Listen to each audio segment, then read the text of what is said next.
안녕하세요. 시네포커스 록사입니다. 오늘은 이만희 감독의 작품 세계와 대표작 알아보고자 합니다.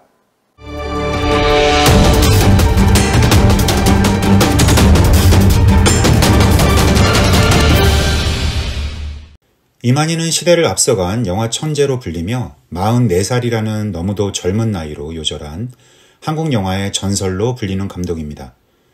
짧지만 불꽃처럼 한국 영화사의 큰 획을 긋고 떠난 이만희 감독은 1960년대 한국 영화의 수준을 한 단계 끌어올린 감독으로 평가받습니다. 그래서인지 동시대 활동했던 주요 감독들과 영화인들은 만약 이만희 감독이 좀 더 활동을 했다면 한국 영화의 지형이 엄청나게 달라졌을 것이라고 입을 모으기도 했습니다. 이만희 감독은 다양한 장르의 영화를 만들었는데요. 당시의 한국의 장르 영화들 대부분이 배우의 대사와 연기 위주로 짜여진 연극적 묘사가 중심이었던 것과는 달리 영상과 음향의 조합을 통한 영화적 묘사에 치중하는 연출 방식을 채택합니다. 특히 할리우드식 장르의 법칙을 그대로 적용하는 것이 아닌 한국의 정서와 환경에 맞게 변형해서 한국식 장르 영화를 개척하는 데 크게 공헌하게 됩니다. 그렇다고 이만희 감독이 장르 영화만을 만든 것은 아닙니다.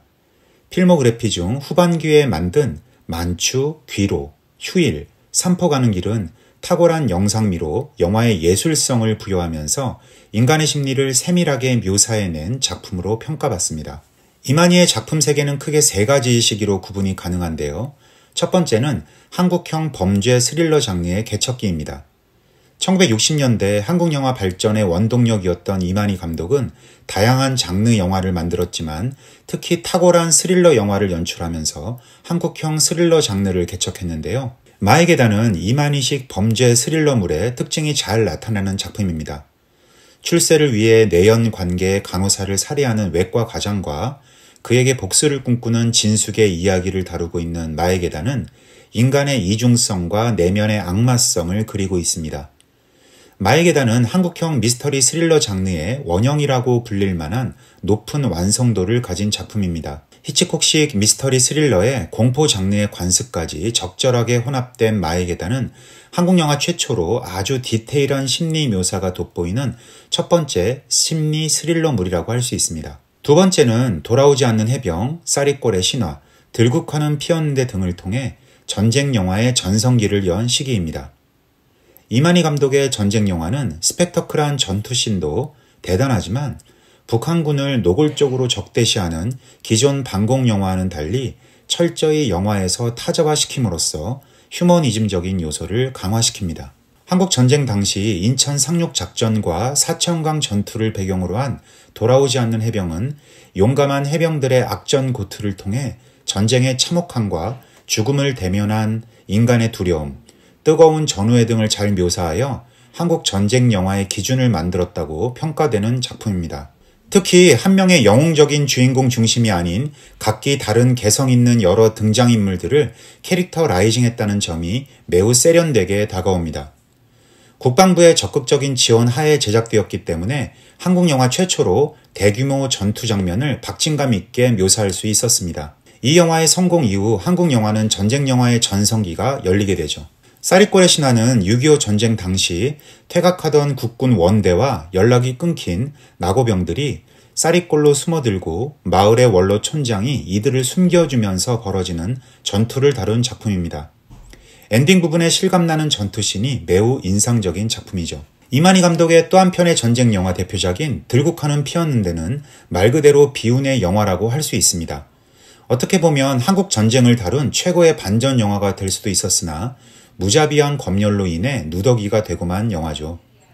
감독 최종 편집본 158분이 100분짜리 편집본으로 둔갑해서 개봉되었다가 2006년 영상자료원에서 복원했지만 총 4개의 네거티브 필름 중 결말이 다 다르고 그나마 검열 당국이 네거티브 필름마저 중간중간 3프레임씩 잘라버렸다고 합니다.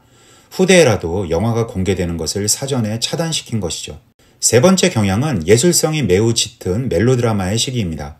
만추는 이만희 감독의 최고의 작품으로 항상 손꼽히는 작품이지만 안타깝게도 그 어디에도 영화 필름은 남아있지 못합니다. 그래서 항상 언젠가 발굴되기를 손꼽아 기다리는 작품이 되었죠. 3일 동안의 특별 휴가를 얻어 성묘 가는 여성 모범수와 남성 수배범 간의 사랑을 그린 만추는 베를린 영화제에도 출품되며 각종 영화제를 휩쓸었을 뿐 아니라 20만 명의 관객을 모으며 대중적으로도 큰 성공을 거둔 작품입니다. 이런 영화의 필름이 소실되었다는 것은 지금 생각해도 미스터리한데요. 그럼에도 불구하고 많은 감독들에 의해 리메이크 되었죠.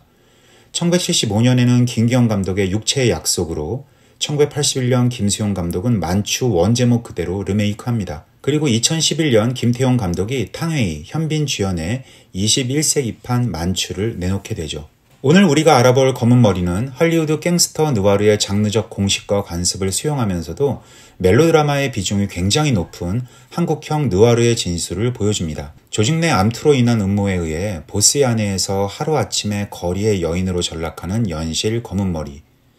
그런 와이프를 용서하고자 자신이 정한 엄격한 규율을 어겨 스스로를 처벌해야 하는 조직의 보스 동일. 그리고 하루하루 성실하게 살아가면서 친데레 같은 사랑으로 연실을 보듬는 택시 운전사 데일까지, 이렇게 삼각관계로 이루어진 멜로 라인이 전체 내러티브를 이끌어가는 중심축으로 작용합니다. 할리우드 느와르에 등장하는 파무 파탈이 치명적인 매력으로 남성을 파멸로 이끄는 존재라면, 검은 머리에서 이만희가 보여주는 파무 파탈은 전통적인 멜로 드라마에 등장하는 비운의 여성 캐릭터에 좀 더 가깝다고 할 수 있습니다. 이런 점에서 검은 머리는 멜로드라마적 요소를 극대화한 독창적인 느와르의 세계를 구현하고 있습니다. 검은 머리의 미장센적 요소 역시 매력적이고 혁신적인 스타일을 통해 사랑과 배신을 겪는 인물들의 탁월한 심리 묘사를 절묘하게 관객에게 전달합니다. 과감한 패닝, 틸팅, 그리고 하이 로우 앵글을 통해 다양한 심리 표현을 전달하는 카메라 워킹은 시종일관 극에 긴장감을 불어넣고요. 로우키 조명을 통한 강한 콘트라스트 대비는 범죄 세계의 뒷골목, 지하 아지트, 사창가 등 영화의 주 공간을 적절하게 묘사하면서 느와르의 형식적인 면을 강조하는 데 성공합니다. 배우의 연기 역시 빼놓을 수 없는 이 영화의 매력입니다. 60, 70년대 대표 액션 배우인 장동희의 선 굵은 보스 연기와 이만희의 페르소나로 불리면서 대다수의 여주인공을 맡았던 문정숙의 연기는 그야말로 명불허전입니다. 그러나 정작 검은 머리에서 가장 눈여겨볼 배우는 이대엽입니다.